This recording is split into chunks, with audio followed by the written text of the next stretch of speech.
Je pense qu'on va commencer parce que c'est l'heure.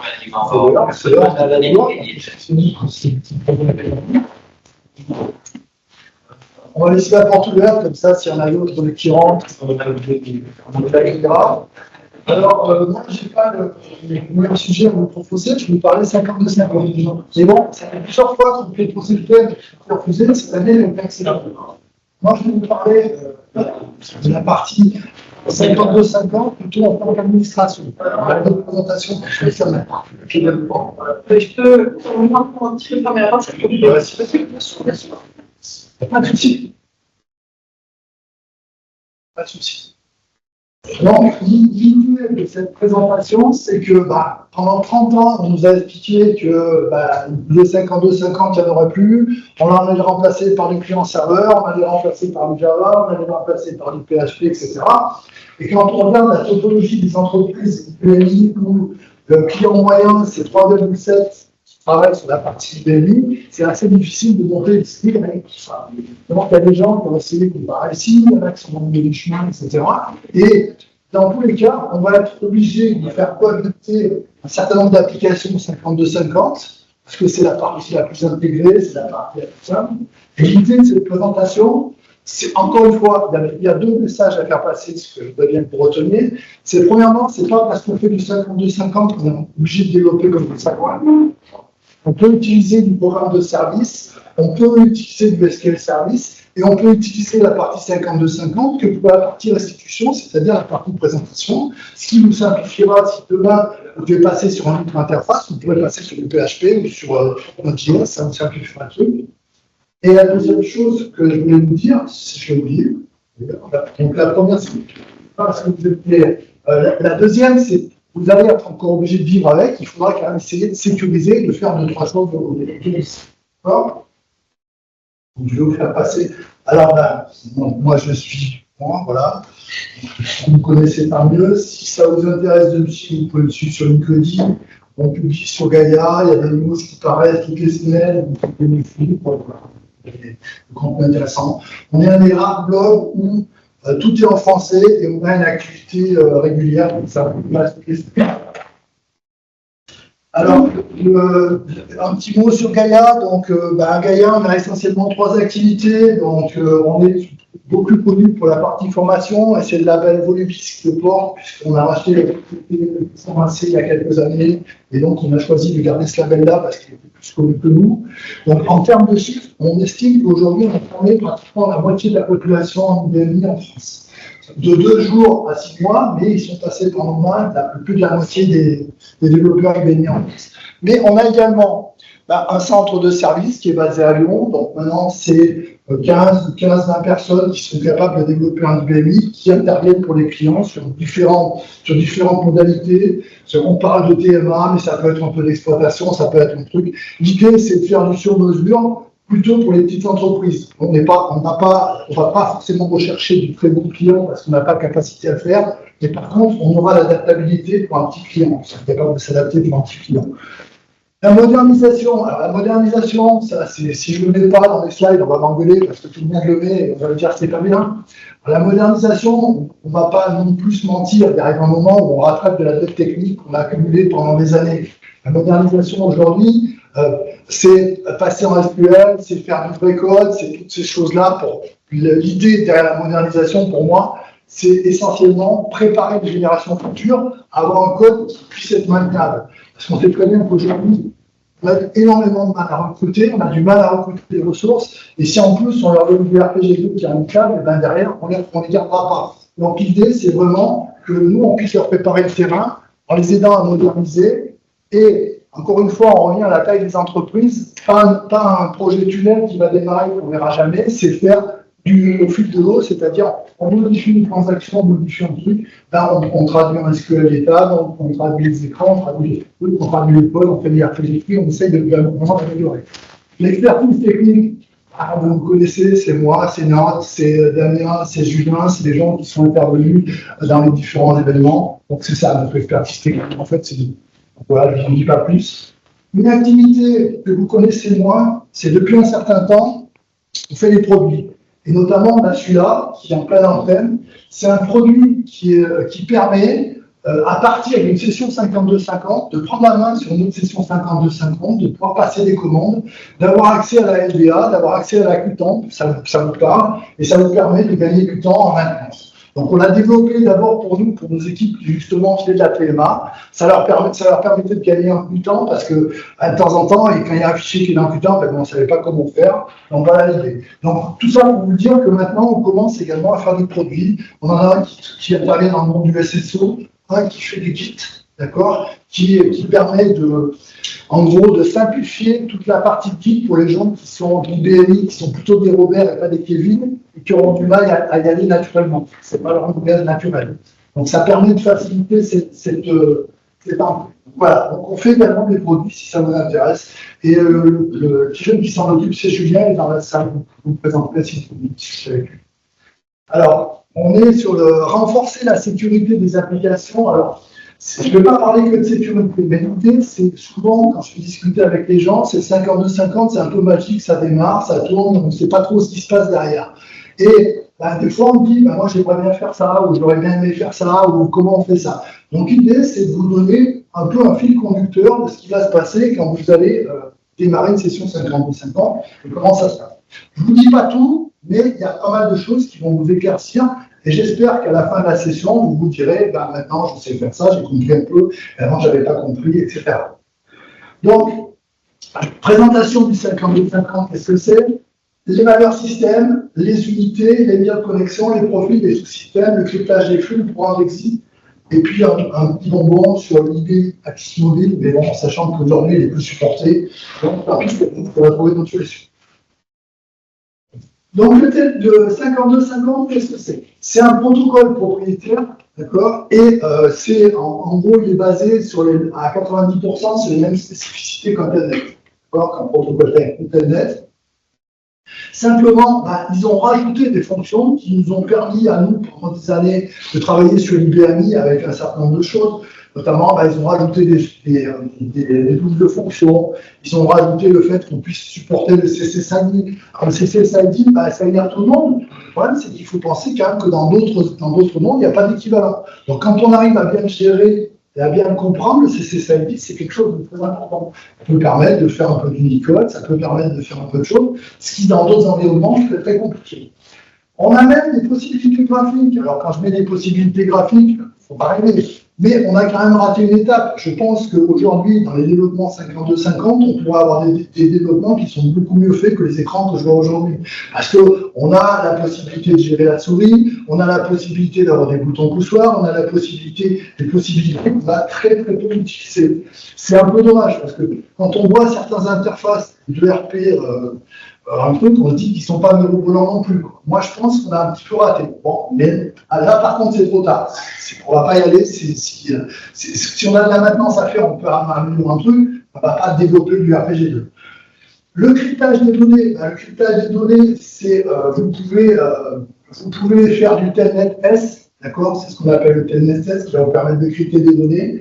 Et vous avez des programmes d'exit. Ça, c'est surtout ce qui est IBMI. Vous avez la possibilité de travailler sur ce qu'on appelle un modèle système centrique où des événements, des programmes vont se déclencher sur des événements et vous pourrez traiter les informations qui sont reçues. Et la plupart du temps, c'est utilisé en termes de sécurité pour donner un accord ou pas. Mais ça peut être simplement utilisé pour loguer, pour donner un complément d'information à un traitement. Donc la première chose, le telnet sur l'IBMI, il se matérialise par un service qu'il va vous falloir démarrer. Si vous voulez qu'il soit démarré automatiquement, il faudra qu'il soit en auto-start.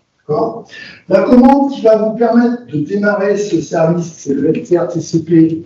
Alors, j'espère pour vous qu'il est démarré, mais si par hasard il n'était pas démarré, l'astuce c'est éventuellement de passer par une session ODBC, de le relancer.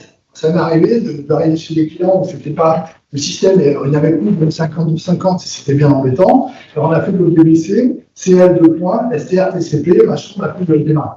Bien sûr, à condition qu'on ait le droit. Je suis d'accord. Mais ça m'est arrivé plusieurs fois d'être obligé de faire un peu.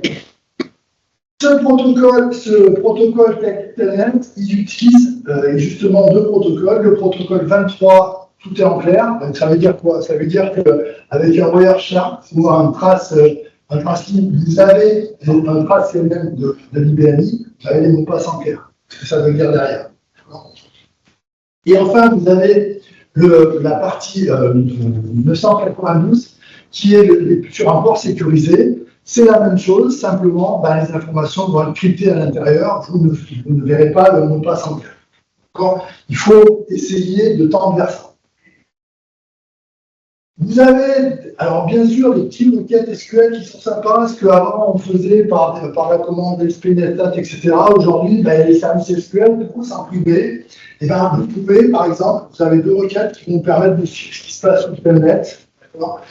Et cette requête, elle est très intéressante, notamment quand vous allez passer en Telnet-S. Aujourd'hui, on peut passer progressivement, c'est-à-dire que vous allez commencer à mettre vos clients en Telnet, et puis si vous ne pouvez pas tout déployer, ou si vous en avez raté, ça va vous permettre de voir ceux qui ne sont pas encore en 992 et qui restent en 23. Ça va vous permettre de dire, tiens, Patrick, tu n'es pas passé sur tel PC, vas-y, faut aller cocher la case.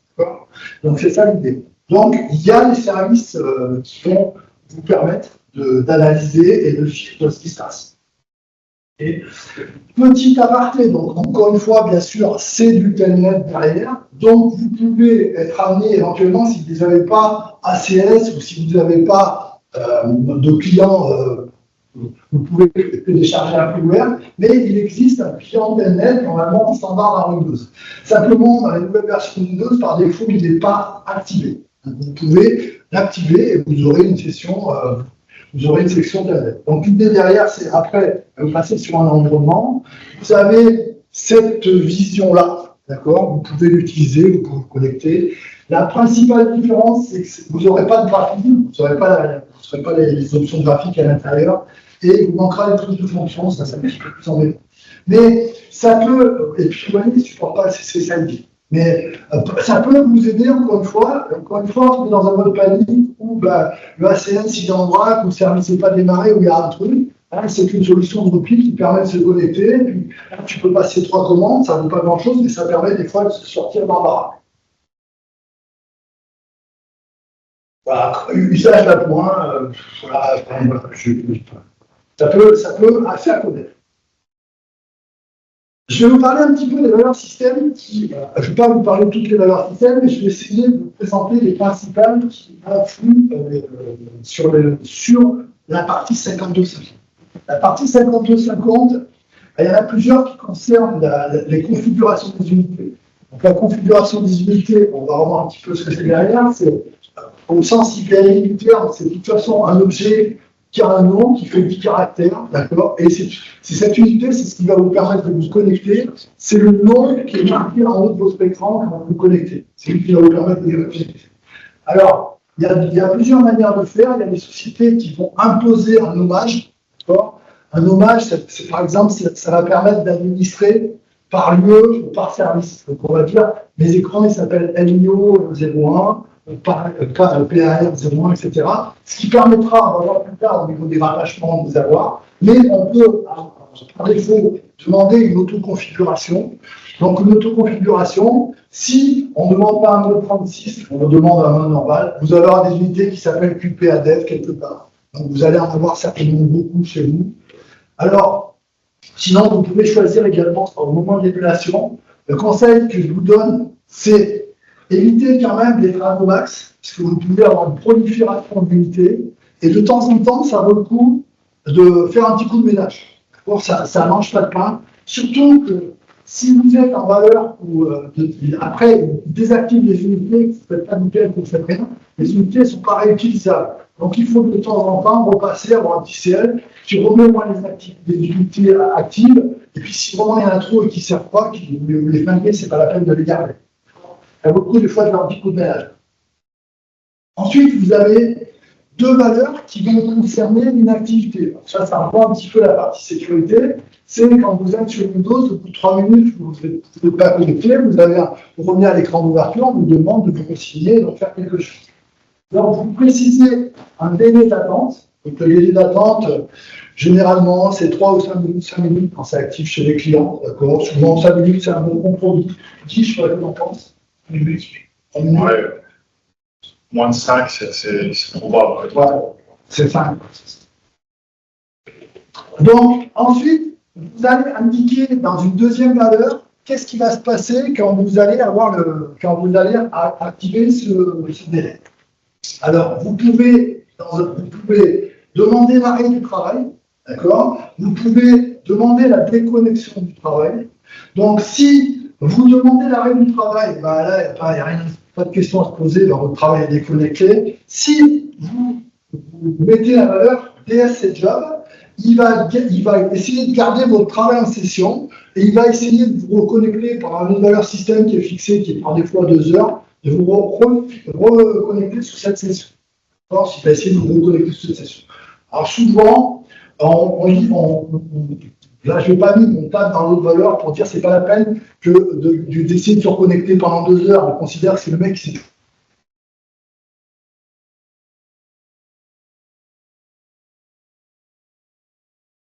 Parce que ça va garder la contention du déverrouillage. Donc, ça peut être intéressant de jouer là-dessus pour le faire. Question. Dans les commentaires, on voit ça. C'est pas plutôt un DSCJob et pas un job.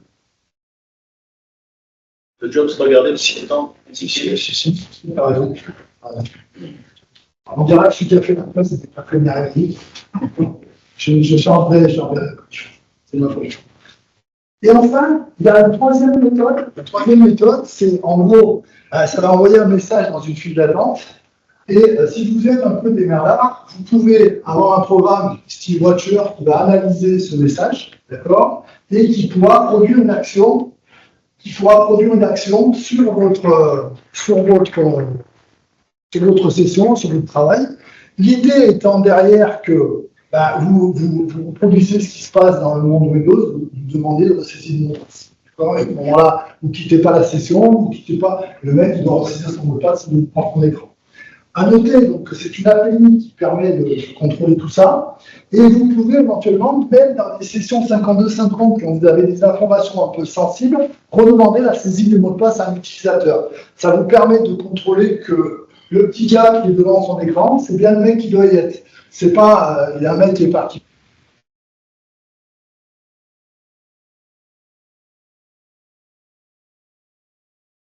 Donc l'idée, là, ici, vraiment, c'est d'avoir un petit mot de passe.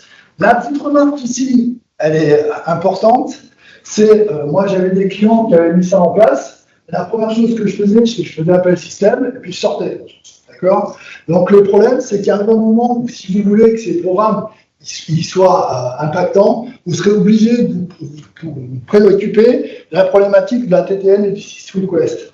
Ça, c'est des touches qui sont à plat partout. En fonction de comment vous avez paramétré, elles sont à plat partout. Et il arrivera un moment, si vous ne voulez pas que le mec il réponde à un message, ou si vous ne voulez pas que le mec il sorte de cet écran de verrouillage, vous serez obligé de traiter ce phénomène. Qmaxim, Qmaxim, je n'insiste pas, c'est le nombre de signatures avant la désactivation et ce qui se passe derrière. Donc, la plupart du temps, on est entre 3 et 5. Et derrière, on va dire plutôt désactiver l'unité de profil. Et c'est quand on fait désactiver l'unité de profil qu'on a une prolifération d'unités qui vont rester. C'est dans ce cas-là, souvent, il faut faire ménage. Mais les préconisations IBM, c'est QLMT d'Excel. Alors, QLMT d'Excel, ça a été souvent, ça a été pendant longtemps une valeur bouton poussoir, c'était mieux ou non. Et pour lui, on peut en gros indiquer le nombre de sessions. Là, il y a les bonnes pratiques qui vous imposent l'application dans votre boîte, c'est est-ce que vos utilisateurs sont suffisamment indiqués pour travailler sur 2 écrans sans se verrouiller et vous appeler? C'est ça le problème. Hein. Parce que souvent, les applications ne sont pas très bien gaulées, donc on va essayer de limiter à une session pour pas qu'ils se verrouillent et qu'ils nous appellent. Mais si tout se passe bien, vous pouvez très bien ouvrir et de laisser plusieurs sessions. Et c'est une valeur en plus qu'on retrouve au niveau du profil. Donc vous pouvez dire par exemple, par défaut, il y a le défaut, c'est bon, et puis tel utilisateur il a le droit ou pas, ou à l'inverse, mes utilisateurs sont bien indiqués, par défaut ils ont le droit à 5, mais Robert de la Compa, c'est plus possible, j'en ai une. Ça l'idée derrière. Puis l'NTC.fr, c'est une valeur qui va dire que pour vous connecter sur un écran, vous devez avoir une autorisation explicite sur l'unité. Si vous n'êtes pas autorisé sur l'unité, vous ne pouvez pas vous connecter avec CKDM de la WC. Vous n'avez pas le droit de vous connecter avec un profil de type ce que vous pouvez faire sur YouTube. Donc ça vous verrouille, ça évite le 52-50 par inadvertance sur une session. Alors par contre, attention, toujours pareil, ça ne vous limite pas les autres accès. Il ne faut pas penser que c'est une protection absolue, parce que ça ne vous limitera pas d'un accès au DBC ou d'un accès DRDA.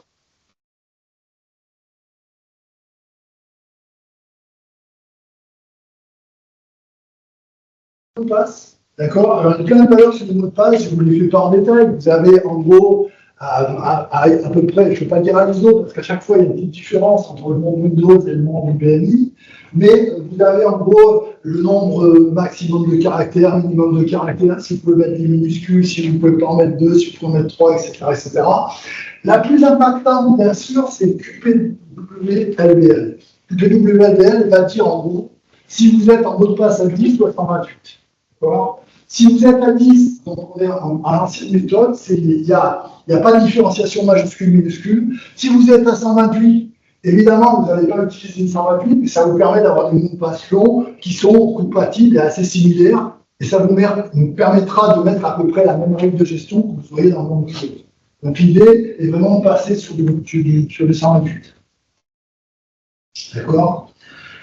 Astuce que j'ai fait pour un client, alors pas pour l'intégralité de ses utilisateurs, mais vous pouvez très facilement, dans un craquant de 50, puisque vous avez la fin, vous programmez vous-même un MFA ou vous redemandez la saisie d'un autre mot de passe. C'est-à-dire que le mec, il arrive sur le truc, mais c'est de l'atelier, ou c'est un peu loin, tu peux contrôler parce que c'est un stagiaire. Ben, tu peux très bien avoir une application qui lui envoie un mot de passe par SMS qui va lui permettre de ressaisir, et soit il a un SMS, soyons pas. Toujours même problématique, il vous faudra protéger ATTL et sysrequest, sinon le mec qui fait appel au système, il continue. D'accord ? Donc l'idée est là derrière. Donc on peut très facilement, peut-être plus facilement que dans d'autres protocoles, en mettre en place un MFA si vous voulez. Donc, à leur système, QATL, PGM, on va la retrouver, c'est le programme qui est associé à la ATTL. Les jeux de caractères graphiques, vous les retrouvez également sur les unités.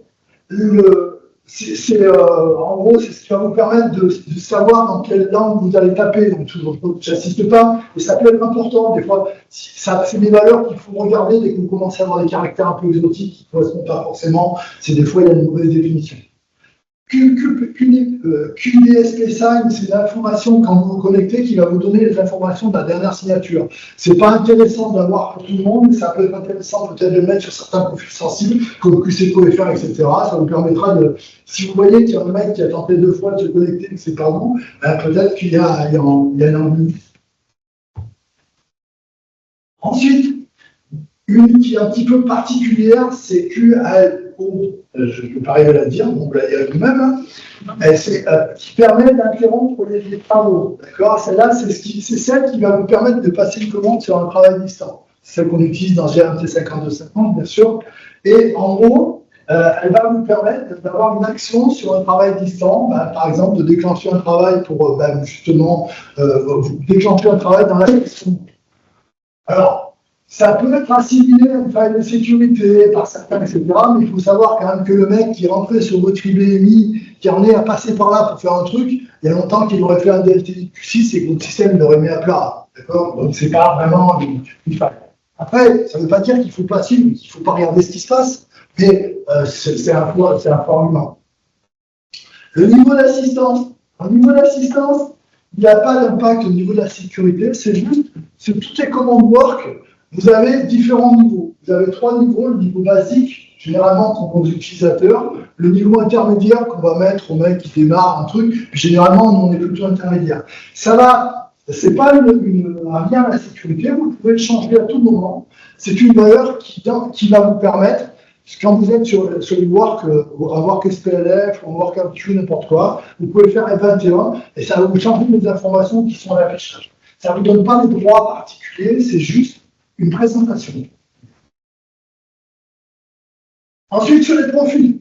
Sur les profils, vous avez le password. Alors, le password, une des différences qu'il y a au niveau du password entre la V7R5 et la V7R4, Avant, le password était donné avec le nom du profil utilisateur. Maintenant, avec STR5, les profils sont créés avec étoile non. C'est-à-dire qu'ils sont créés sans profil utilisateur. Vous ne pouvez pas vous connecter par défaut. Vous serez obligé de repasser dessus.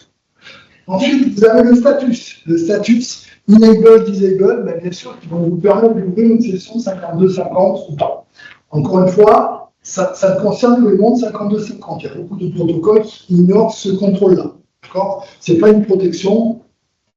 Est-ce que c'est possible de limiter justement le enable à une plage horaire? Oui. Oui, c'est possible. Il y a un planning de Activation, désactivation des profils.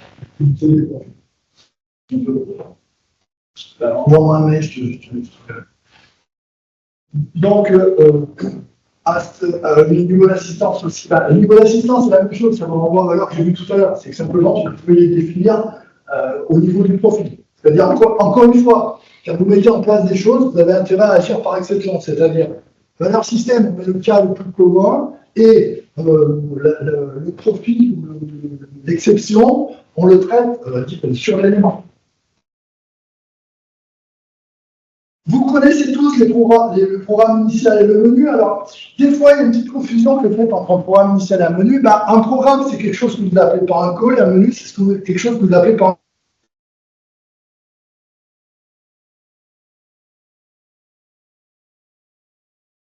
Vous pouvez très bien avoir un programme initial qui va vous rajouter des petites bibliothèques, qui va vous mettre des éléments, qui va vous créer des choses en Python, qui va vous mettre à jouer à LDA, etc. Ça arrive. Et derrière, vous pouvez très bien passer sur un menu. Très souvent, pour les applicatifs PHP, les applicatifs utilisateurs, on change cette partie-là, on va mettre sign-off, et c'est le programme initial qui va lui-même déclencher l'affichage d'un écran. On ne passera pas par un menu. D'accord? C'est très souvent fait.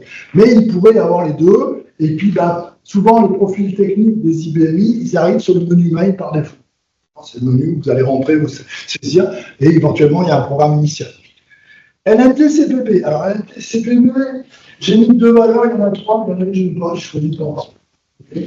Donc, LNT-CPP, vous ne pouvez pas utiliser. Alors, on dit on ne peut pas utiliser des commandes, c'est faux. C'est pas on ne peut pas utiliser des commandes, c'est on ne peut pas utiliser des commandes qui n'ont pas été allouées à cet environnement. C'est-à-dire qu'on peut le préciser que tu les utilises quand même. Il y a certaines commandes qui sont utilisables, même dans un environnement restreint. Et ça, c'est intéressant, notamment par exemple si vous faites des commandes à vous, que vous voulez qu'elles soient utilisables pour un utilisateur qui est en environnement restreint, vous pouvez les utiliser.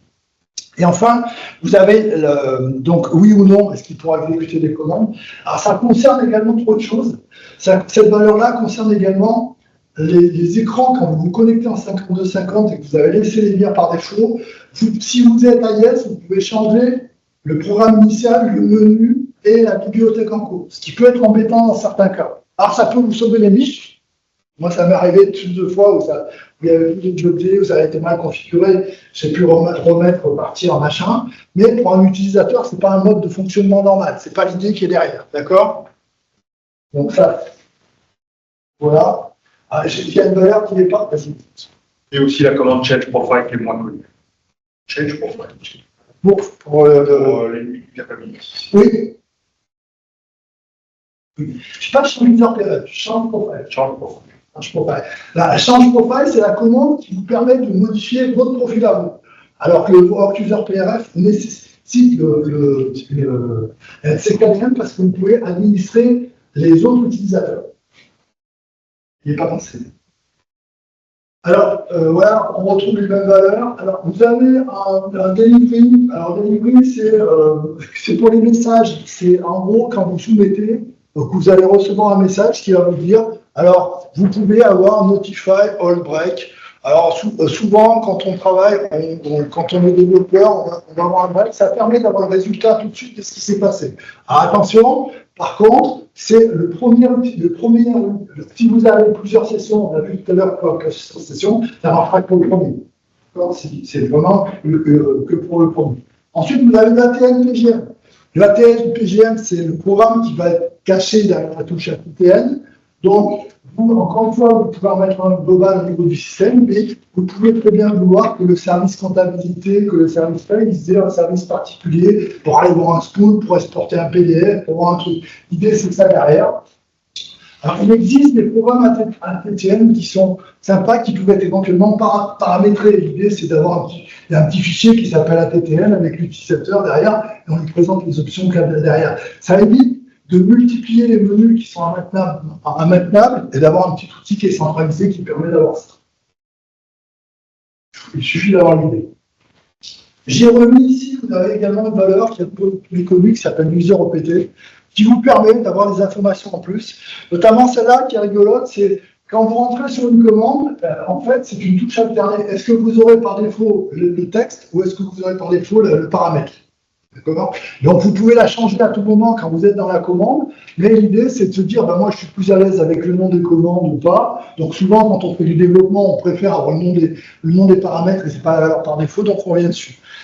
Le helpful, il concerne un langage qui s'appelle UIL, qui est un langage qui est très puissant, qui permet très simplement de mettre de l'aide dans les écrans 52-50, puisqu'en gros, c'est un petit peu un HTML du pauvre, hein, qui va vous permettre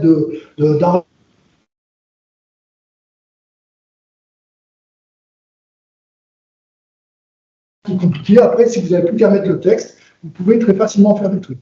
Et donc, du coup, là, il va vous dire, est-ce que l'aide, elle va arriver dans une petite fenêtre ou l'aide, elle va arriver en mode complet. C'est ça. Pareil sur, alors je ne me rappelle plus celui-là, j'ai mis, mais je m'en rappelle. Bon.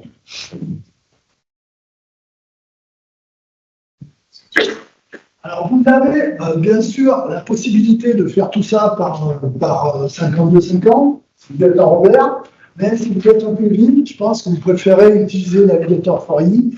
Il y a des écrans qui sont un petit peu plus sympas, vous retrouvez un petit peu tout ça, donc c'est un petit peu plus facile à gérer. Et puis, bah, les gens qui font de l'administration de Windows, ils font un peu d'administration IBMI et pas forcément tout le temps, bah, ils seront plus à l'aise avec ça. Donc je pense que de toute façon, c'est inéluctable. Et on peut faire exactement la même chose d'un côté que de l'autre, mais bon, si vous pouvez le faire par Navigator for I, il ne faut pas vous en priver. Alors, les unités. Vous avez rencontré deux types d'unités. Ben, les deux types d'unités, c'est les 132 et les 80 caractères. D'accord, vous avez l'habitude. Donc, ça correspond à des types d'unités 3477 et 3179. Donc, quand vous voyez l'unité écran, vous savez par le type quelle est sa taille. Alors, la seule chose auquel il faut faire attention, bien sûr, c'est de ne pas afficher du 132 sur un écran 80. Donc, ça ne marche pas. L'inverse, il s'en fout, il va vous recadrer. Ce ne sera pas forcément joli, mais c'est des choses qu'on voit sur les outils IBM, comme les CU, PDM, il y a un recadrage, on peut jouer, mais c'est ça l'idée. Donc l'idée, c'est derrière. Donc, aujourd'hui, qu'est-ce qu'il est conseillé? C'est de mettre tout le monde en 132. Pas la peine d'avoir risquer d'avoir des problèmes en 80, c'est pas gênant. Donc on met tout le monde en 132. Donc, quand vous êtes en configuration, comme tout à l'heure, il va détecter en fonction de ce que vous avez mis dans votre session ACS, dans votre atelier de ACS, il va vous donner des paramètres. Sinon, vous pouvez les créer vous-même, les préparer, les créer vous-même. Donc là, vous choisissez le type, vous dites que c'est une unité, et vous allez créer votre unité. Ces unités, pour que vous puissiez vous connecter sur le monde IBMI, il va falloir qu'elles aient une entrée, donc ce que nous on appelle rentrer dans un sous-système. Donc elles vont rentrer dans un sous-système par un Workstation Entry, et le Workstation Entry, c'est une commande que vous allez passer en disant je vais rentrer tel écran sur tel écran sur tel sous-système.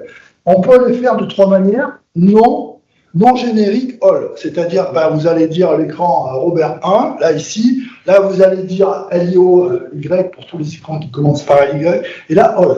Donc il faut faire attention, par défaut Clienter est créé avec la valeur all, c'est pour ça qu'il accepte toutes les unités par défaut. Donc si par hasard vous voulez faire du paramétrage, il faudra faire de la restriction, il faudra jouer sur le fait ou de ne pas démarrer Clienter en premier, ou éventuellement de ne pas démarrer du tout et de transférer les autres unités sur d'autres sous-systèmes pour pouvoir les administrer. La règle, c'est qu'une fois qu'une unité est attribuée, même si elle aurait dû, s'il y avait par rapport à l'ordre que j'ai mis tout à l'heure, si elle aurait dû être prise par un autre, c'est trop tard, elle est attribuée. Clienter a unité all. Attention à l'ordre de démarrage des sous-systèmes, ça peut être important. Moi, ça m'est arrivé des fois, il ne démarrait pas dans le bon ordre, etc. Du coup, l'unité, comme il y avait carrément une entrée, elle n'entrait pas dans le bon sous-système. Ça peut être embêtant pour administrer, il faut y faire attention. Pour qu'elle soit utilisable, il faut que l'unité soit on, sinon elle n'est pas utilisable. Pensez donc à faire le ménage sur l'autoconfiguration. Le meilleur compromis, c'est quand même les entrées génériques, c'est ce qui est le plus facile à gérer. Alors, ça, c'est une astuce que je vous donne, ça m'a sauvé une ou deux fois, c'est d'avoir une entrée spécifique que vous appelez secours dans QInter. Le jour dans QCTL, pardon, donc le système de contrôle, excusez-moi. L'idée, c'est quoi? C'est que le jour, encore une fois, où le QInter n'est pas démarré, vous avez un problème, vous mettez dans votre nom de session le nom secours, vous démarrez, vous êtes tranquille, si vous pouvez faire pratiquement ce que vous feriez à la console. Ensuite, la mire de connexion. Alors, la mire de connexion, tout le monde sait ce que c'est l'écran qui va vous permettre de vous connecter où vous allez rentrer votre mot de passe. Donc, il est composé de 5 zones, d'accord? Il est composé de 5 zones. Donc, c'est ce qu'on appelle un DSPF, en termes de développement, vous avez l'habitude de voir. Vous avez le source, par défaut, il vous en fournit un. Le source vous est donné dans QGPL, donc vous pouvez le customiser. Donc, le source est donné. Il y en a deux, pourquoi? Parce qu'il y en a un qui a un mot de passe à 10 caractères et un qui a un mot de passe à 128. Pas de blague, si vous êtes à 128, on ne mettez pas un écran à 10. Là, ça marche moins bien. Donc, quand vous connectez, alors, vous avez une mire de connexion qui est décomposée en deux. Alors, la première, c'est l'acceptation des licences. C'est plus géré par... Vous ne l'avez pas forcément. Par exemple, sur un telnet, vous ne l'aurez pas. Si vous prenez un Mochasoft ou n'importe quoi, un autre telnet 5250 qui n'est pas ACS, vous ne l'aurez pas. Celui-là, c'est un comptage de licences. Et la petite astuce, souvent, ce qui est fait, c'est pour éviter d'avoir à se renseigner une fois ici et une fois sur la mire qu'on a vue, c'est de dire, je vais matcher les deux ici. Donc souvent, dans les applications, on trouve ça. Je fais bouger. Il est tactile. L'écran est tactile. Alors, pour customiser les mires, c'est pas compliqué, mais ça peut être sympa d'avoir une mire un petit peu plus sympa que ce qu'on a. Alors, on n'est pas obligé de faire on peut même faire un petit fonctionnement. C'est l'occasion de faire un petit dessin ou un truc, un peu comme ce qu'on fait dans la ski art, on fait le BCD carte. Alors, les règles, c'est que vous ne pouvez pas changer l'ordre des zones. Pas de blague. Vous ne pouvez pas supprimer des zones. D'accord? Par contre, l'idée, c'est si vous ne voulez pas qu'elles apparaissent, c'est très con, vous leur mettez un indicateur que vous n'activez jamais, la zone n'apparaît pas. D'accord? Du coup, elle apparaît pas. Donc, après, alors, l'idée, c'est pas d'aller taper. Alors, la première chose, il ne faut pas aller taper dans celui qui est dans Q6. Vous le laissez tranquille, il peut toujours servir. Celui-là, il ne faut pas aller bricoler celui-là. Par contre, ce qu'il vous faut faire, c'est vous en créer un à vous, et puis aller l'affecter sur votre sous-système au moment où vous l'avez fait. Donc, ce qui vous permettra d'avoir la mire que vous voulez. Petite astuce, si vous voulez avoir la problématique, c'est que vous avez créé un écran fichier, parce qu'on a vu. Si éventuellement vous voulez avoir un texte variable, pour dire, je sais rien, il y a des frites à la cantine, c'est le jour de saisie du CRA, bonne fête à tous les Benoît, etc., etc. Vous pouvez très bien avoir un drawback, et là, il faut utiliser l'astuce suivante, qui va consister à dire, on va utiliser un fichier message, d'accord? Donc, c'est les messages que vous connaissez comme les MSGID ou MSGCron, dans le cas présent, c'est un MSGID. Donc, vous définissez votre texte par un écran, vous définissez ça dans le message, et du coup, ça vous permet d'avoir cet affichage sur la mire.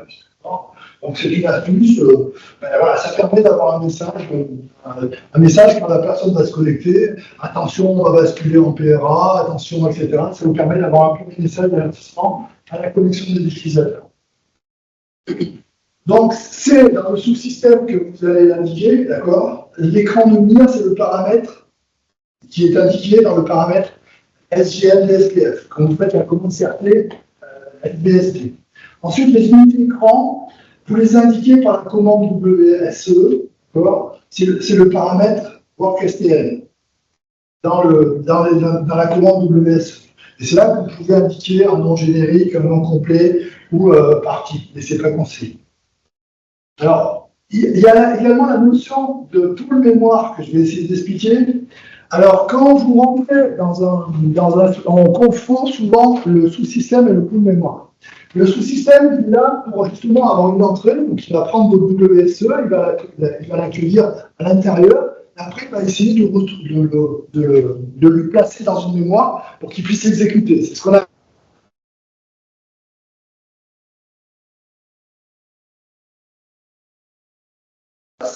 Il y a une table qui s'appelle le routine entry, d'accord? Et le travail, il va arriver avec une valeur, il va aller voir dans cette table, d'accord? Et cette table, elle va lui donner deux choses. Une priorité d'exécution et un pool pour s'exécuter. Donc, ce qui est très important dans votre sous-système, c'est de temps en temps d'aller voir ce qu'il y a dans le RTGE, d'accord? Add routine table. Donc, ça vous permet de définir ce que vous allez faire. Donc, l'idée, c'est de savoir comment ça se passe. Et étant donné que ça va donner également la priorité, ça va vous donner une notion de classe. Généralement, on ne va pas créer des classes, on utilise la classe communautaire. Et vous avez l'habitude, généralement, les travaux ils sont en priorité 20 et avec des temps d'exécution de 2000. Alors que les batchs, ils seront moins prioritaires, mais ils iraient consommer plus de temps. Ça veut dire que de temps en temps, pour certains travaux, pour certaines optimisations, vous pouvez éventuellement jouer dessus. Mais c'est pas, encore une fois, c'est par exception. Il ne faut pas le faire par tout le monde. Le problème de la priorisation des choses, c'est que si vous priorisez tout le monde, là, au moment, ça ne marche pas. Donc, il faut vraiment le faire au cas par cas. Donc, vous retrouvez tout ça. Généralement, la valeur de comparaison qui est amenée par un travail interactif, c'est QCMDI. Par convention de nommage, QCMDI, un mec de l'IBMI qui connaît un peu, il va dire QCMD, c'est un environnement AS400, par opposition à des anciennes sessions qui seraient en 36 ou en 38, et I, c'est de l'interactif. Et donc, il va chercher une donnée qui correspond à la table de l'image, et il va lui donner les éléments qui vont lui permettre de s'exécuter. Voilà, et après, vous allez sur l'écran, c'est pas très compliqué. Donc le principe il est là. C'est la donnée de routage, elle va dire, une fois que mon job est rentré dans le sous-système, je lui donne telle priorité et je le mets dans tel point. Et là, votre travail il peut s'exécuter. Mais si vous n'avez pas l'ensemble de ces éléments, ça ne marche pas. Donc il peut très bien, par exemple, vous créer un nouveau sous-système et vous aurez un message s'il n'y a pas de données de routage qui existent dedans. Parce qu'il ne saura pas comment faire une fois qu'il est rentré. Donc sur le travail, la finalité du travail, vous retrouvez ce qui est classique, c'est vous retrouvez du 22 000. Et si par hasard vous travaillez sur la console, vous aurez du 10. C'est une priorité plus importante. Donc là, on a vu comment se connecter, on a vu comment un travail est rentré dans un sous-système. Maintenant, on retrouve la notion de, par défaut, le telnet, tout passe en clair. Donc l'idée, c'est si on ne veut pas que les travaux passent en clair, il va falloir qu'on fasse quelque chose.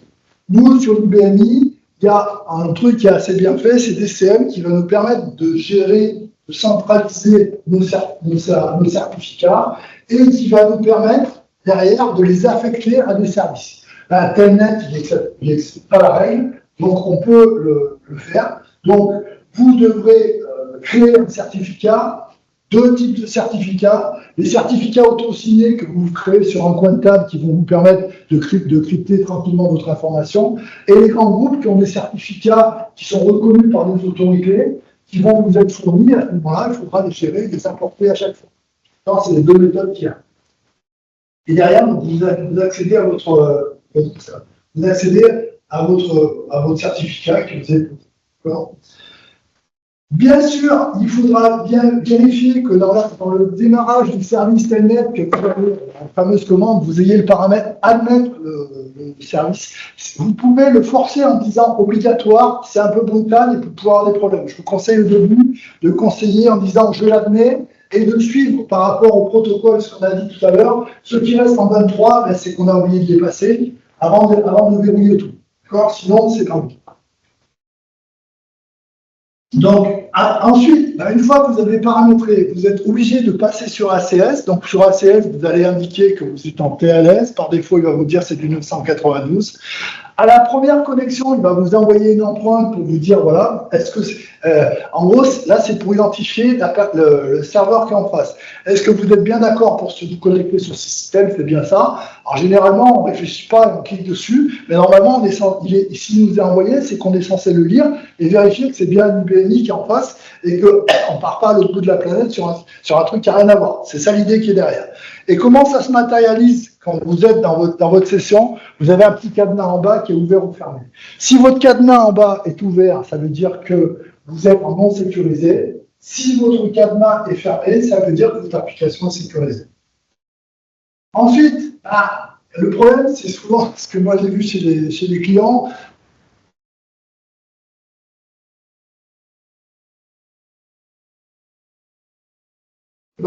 On fait que le 8 juin, il n'y a personne qui va pouvoir se connecter, qui fait un certificat. Mais bon, tant pis. Alors, quoi? Il y a un service SQL qui vous permet de vous connecter. Si vous êtes en administrateur, vous pouvez le faire passer en étant même sans mot de passe, et il vous permet, si vous passez le temps, d'avoir tous les certificats qui vont être faits dans le mois. Et l'idée, c'est encore une fois d'anticiper un peu et d'essayer de se dire, je vais changer mon certificat. Encore une fois, ni mieux ni plus mal, la même politique que vous auriez fait sur Windows. D'accord? C'est exactement la même chose. Le certificat a changé, je change. Ensuite, une des particularités de l'IBMI qui est très intéressante, c'est qu'on peut mettre en place des programmes d'exit. Les programmes d'exit, c'est ce que j'ai dit tout à l'heure, c'est des programmes qui vont s'exécuter avant ou pendant un événement qui est fixé par le système, et il y en a un certain nombre sur 5250 qui sont bien intégrés, qui vous permettent de faire ça. Alors, pour les mettre en place, je n'ai pas mis d'exemple de code, mais vous en trouverez sur Internet, c'est un truc. Pour les mettre en place, il faut aller vers Workagent ou directement par la commande adexit PGM, et par contre, il faut penser à arrêter le service. Pour que la prise en compte soit faite, il faut arrêter le service. Soit vous le faites avant un IPL, soit vous arrêtez le service et vous connectez. Par contre, attention, les mecs qui sont en train de connecter à l'autre bout du monde, machin, sur la machine, si vous arrêtez le service, ils perdent tout. D'accord? Donc, ça veut dire que pour le mettre en place, il faut que vous fassiez, pas en mode restreint, mais en mode, vous n'avez pas d'utilisateur 50-50. Les points ici. Vous avez le premier, là. C'est la panne de prononcer. Ce programme vous permet d'intervenir sur un travail en exécutant. C'est celui-là qui va vous permettre d'exécuter une commande sur un travail distant. Donc, il faut qu'il soit mis en place. Et la particularité, c'est que ce travail-là, il va dépendre d'une autre valeur système pour dire si c'est autorisé ou pas par rapport à l'utilisateur. Donc, vous allez définir, ça c'est très particulier, là c'est un peu compliqué, vous allez définir. La valeur système, je job interrupt, elle est dynamique ou il faut redémarrer la machine pour que ça soit plus Je crois qu'elle est dynamique. Oui, elle est dynamique, puisque vous installez. Par contre, la difficulté derrière, c'est qu'il va falloir également agir au niveau de l'utilisateur pour dire ceux qui sont sensibles. On peut mettre 9 programmes auxquels ils sont sensibles sur les utilisateurs. Donc là, il y a un petit peu de paramétrage. Là, c'est un petit peu compliqué. Donc, il faudra peut-être vous faire accompagner la première fois que vous le faites. C'est un peu difficile, c'est pas évident. Et puis, il n'y a pas beaucoup de documentation dessus. Ça peut être un peu pour le premier, puis un peu les yeux, généralement. C'est toujours la même structure, c'est un paramètre pour dire oui ou non. Il n'y a rien de génial. Mais la première fois, il faut trouver, machin, il faut interpréter parce que on a pensé que, mais lui, il ne pense pas comme ça, machin. Et puis, généralement, on pose la question à un copain qui l'a déjà fait, machin, ça se fait. Ensuite, vous avez la commande qui va dire est-ce que vous avez le droit de répondre à un message ou pas. D'accord ? Alors là, la commande pour répondre à un message, c'est celle qui va permettre, par exemple, quand vous avez un message qui arrive dans l'interactif, le mec il fait I ou il fait ignore ou il fait cancel, le problème c'est que des fois, dans certains cas, c'est sensible et vous ne voulez pas qu'il réponde. Donc l'idée, c'est de vous dire, vous allez envoyer un message, et vous allez lui dire, bon, je te laisse le faire. D'accord ? Donc souvent, encore une fois, le programme existe, c'est lui qui va prendre la main, et là, vous allez prendre la main pour envoyer une non-autorisation de quelque chose. Donc celui-là, vous pouvez l'utiliser. C'est dans le cas où vous avez des applications interactives, vous ne voulez pas que les utilisateurs puissent répondre. Par contre, attention, je vous en garde, si les utilisateurs ne peuvent pas répondre, il faut vraiment qu'ils puissent joindre quelqu'un pour qu'ils ne restent pas bloqués. Donc, parce que sinon, ça va faire n'importe quoi. Vous avez un effet de bord, j'ai un client qui a voulu le mettre, c'est un effet de bord qui n'est pas forcément bon. D'accord ? Donc l'idée, c'est, si vous choisissez ça parce que c'est sensible pour vous, il faut que, encore une fois, vous puissiez peut-être le cibler dans votre programme d'exit à certains utilisateurs et que derrière, le mec qui a un problème, il y a quelqu'un qui lui répond, sinon, soit il va planter sa section, ça va faire n'importe quoi, soit il va pas être content et vous allez vous faire engueuler. Enfin, voilà. Le deuxième, c'est un peu la même idée, c'est lui, carrément, il va indiquer une réponse par défaut. Enfin, je sais pas, fichier plein, ben on a grandi. À ce moment-là, mettez plus de taille, les gars. C'est pas la peine de mettre tout de taille. Non, mais l'idée, c'est ça. Il y a un message qui arrive dans une application exotique, il fait planter une imprimante, on la redémarre, machin, un truc comme ça. C'est ça l'idée qui est derrière. Donc, on répond automatiquement à un message. Même chose, vous allez faire un petit programme qui va dire si c'est tel message, tel utilisateur, tel truc, etc. Vous allez répondre plein de choses. C'est vous qui choisissez ce que vous mettez derrière. Ça, c'est les deux petits programmes qui sont associés à la touche ATTL. D'accord ? Et là également, il va falloir indiquer ceux qui sont assujettis. Ça veut dire, est-ce que vous allez protéger en fait, c'est la même derrière, c'est le même programme exécutif qui fait les deux. Vous allez dire, en gros, est-ce que le mec il a le droit de faire ATTL? Est-ce que le mec il a le droit de faire system request ou pas? L'idée, c'est quoi? C'est que si vous renvoyez un mot de passe à un écran que le mec il doit saisir un mot de passe, il ne faut pas qu'il puisse faire appel système 1. S'il fait appel système 1, il passe le contrôle et il continue. D'accord? Donc ça, c'est une valeur à mettre à place. C'est qu'on veut monter un peu la sécurité et que notamment on a des reçus de mots de passe. C'est important que le mec ne puisse pas faire appel système 1. Alors par contre, le risque, c'est qu'il faut faire attention parce que souvent, c'est des valeurs dynamiques. Le mec, on lui force à faire le contrôle, donc on va forcer la valeur pour dire, on n'a pas le droit de le faire, mais il faut penser à l'enlever. Parce que la prochaine fois, quand il aura un vrai appel à système 1 dans un query, sinon il va vous emmerder. D'accord ? Donc il y a une vraie gestion à avoir derrière.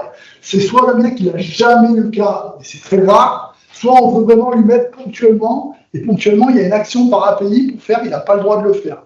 Et par contre, il ne faut pas oublier de l'enlever derrière, sinon le mec il n'aura jamais le droit de faire appel systémique. Ça peut être plus embêtant. C'est un peu tout aussi intéressant. Vous avez intérêt, vous allez faire une présentation, vous avez intérêt à vous outiller. Ça, c'est des outils à nous, mais ça existe. En gros, l'idée, c'est derrière. Là, par exemple, ici, AR, elle aura le premier programme qui sera déclenché pour elle, d'accord? Et on le déclenche ici, on le met en paramétrage ici. Donc, ça veut dire que quand elle va déclencher son appel système, ça rappellera le programme. Mais ça ne concernera que ceux qui ont cette deuxième valeur-là ici. D'accord ? C'est un peu particulier à gérer et c'est pas très évident. Au début, on a un peu galéré. Mais ça se fait. En gros, il faut savoir qu'il faut agir à deux endroits. Au niveau du système pour dire ce qu'on met en place et au niveau de l'utilisateur pour dire ceux qui sont concernés par la mise en place de notre déploiement pour le verrouiller. Pour le verrouiller, généralement on l'utilise pour verrouiller, mais encore une fois, on peut l'utiliser pour faire autre chose.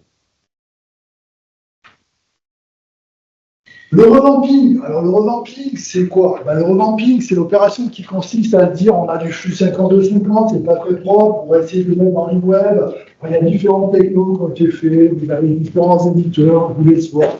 Le seul conseil que je peux vous donner, si vous voulez passer sur le revamping, c'est de bien faire un POC avec tout ce qui convient, donc d'essayer d'identifier dans votre application ce qui est important et ce qui est significatif, et de leur proposer de traduire ça dans leur POC. Parce que l'idée, c'est pas... Parce qu'on va arriver systématiquement, on a des commerciaux en face qui vont vous proposer des choses qui sont super belles, mais qui ne correspondent pas forcément à votre besoin. Donc ce qui est important, c'est quand on fait un POC pour faire du revamping, c'est d'être sûr d'avoir dans ce POC les éléments qui vous intéressent, les éléments qui correspondent à votre cas à vous.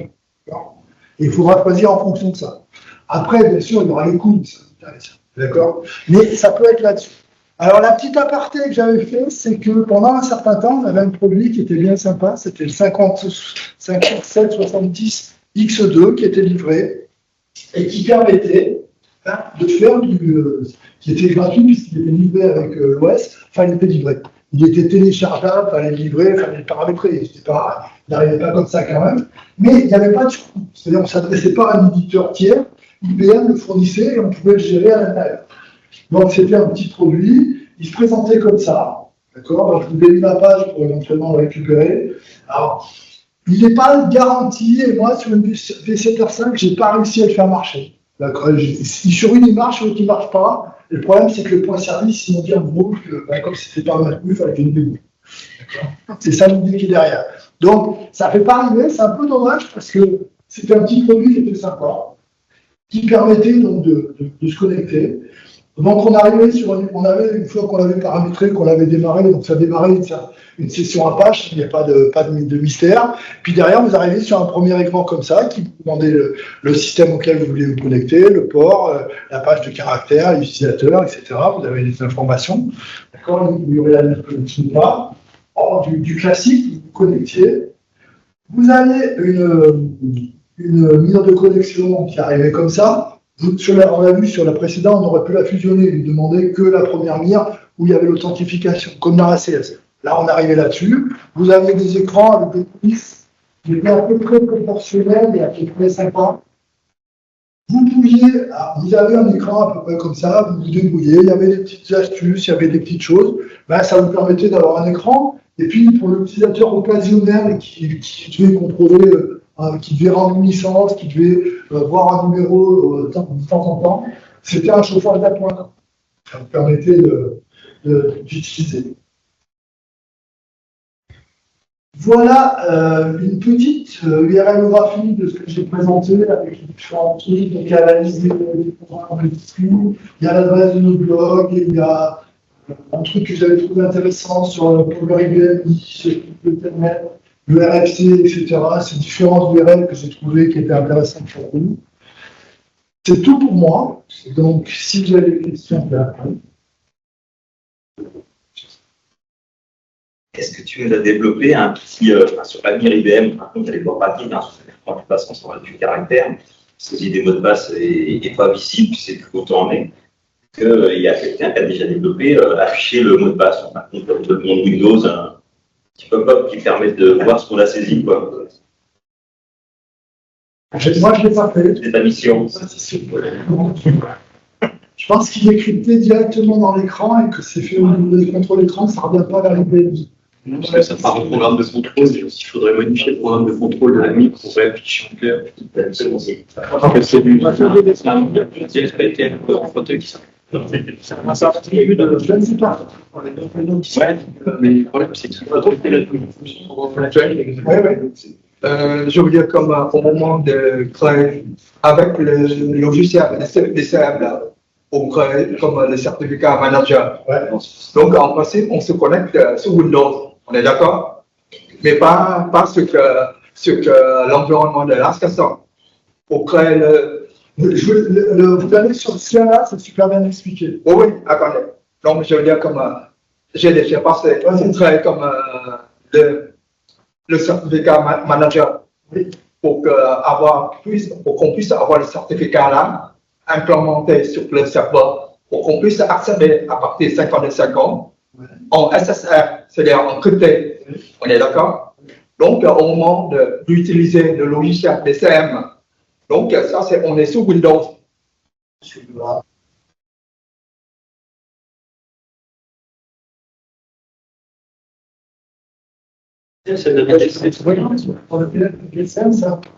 Comme graphique, j'en avais du temps. Oui, d'accord, mais navigateur, non, mais je veux dire, comme on est sous Windows. Parce que je me souviens, c'est à l'époque, sous Windows. Donc, moi, j'ai un profil admin. Mais supposons que, par exemple, on enlève le profil admin sous Windows, je parle, c'est un profil user lambda. Est-ce qu'on peut créer comme le digital avec le logiciel là, de 1 juste à 0? Non, pour avoir droit à DCM, pour moi, il faut que c'est KVM, mais c'est KVM, tu n'as pas le droit de dans. C'est indépendant Windows en fait. C'est bon, mais je parle. Je ne vois pas le lien. C'est indépendant Windows. Je ne vois pas le lien avec Windows. L'interface web, c'est hébergé sur Drive BMI. Oui, mais d'accord, l'interface web aussi. Mais de toute façon, quoi que l'on soit, il me semble, il y a une couche au-dessus, c'est quand tu passes par le réseau. Donc, tu es obligé à utiliser un profil Windows. Mais si, par exemple, si tu as un profil Windows, mais tu n'as pas un profil admin, il me semble, ça ne marche pas. Peut-être que le profil BMI, Ça dépend de la configuration. La problématique, elle peut vous dire éventuellement de la section si tu as vu du single sign-on ou des choses comme ça. Oui, il y a un match. Les utilisateurs de ton LDAP, ça te renvoie dans ton XBMI. Et sinon, je ne vois pas. Ce que tu fais, c'est si tu as le problème, tu m'envoies le truc publiquement, parce que après, vraiment, c'est pas de problème. Oui, mais c'est bizarre, c'est que j'ai remarqué que, par exemple, l'année dernière, il y a un profil sur Windows, hein, je parle, avec le profil, par exemple, Windows, je ne pas ça.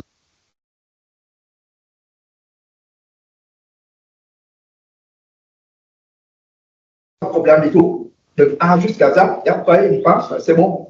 Et après, on renouvelle le certificat.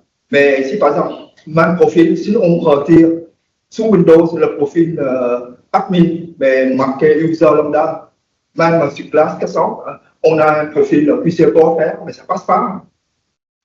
D'après j'ai compris, c'est ça. C'est par exemple quand il y a une couche du côté Windows. Je vais regarder le cas précis, mais là, je ne sais pas extrapoler. Je ne sais pas où on regarde. On va regarder le cas.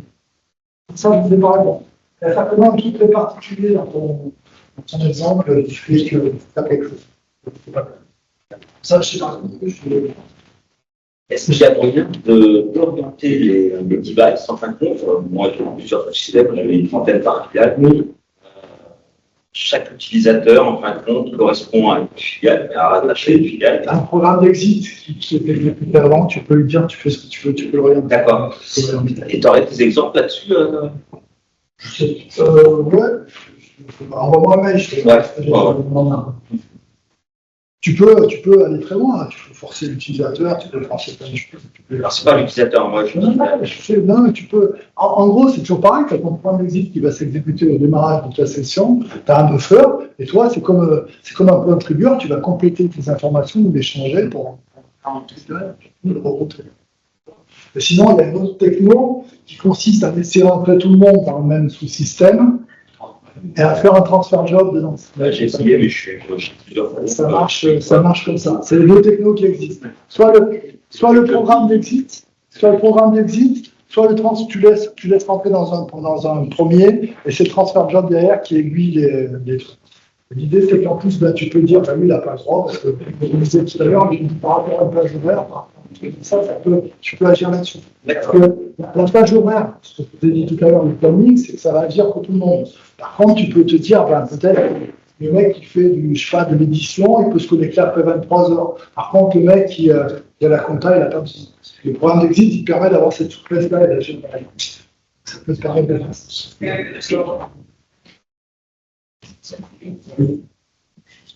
J'espère que ça vous a appris 2 ou 3 choses, que ça va vous affixer l'idée.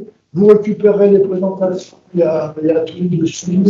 Si vous avez besoin de rien, vous m'appelez.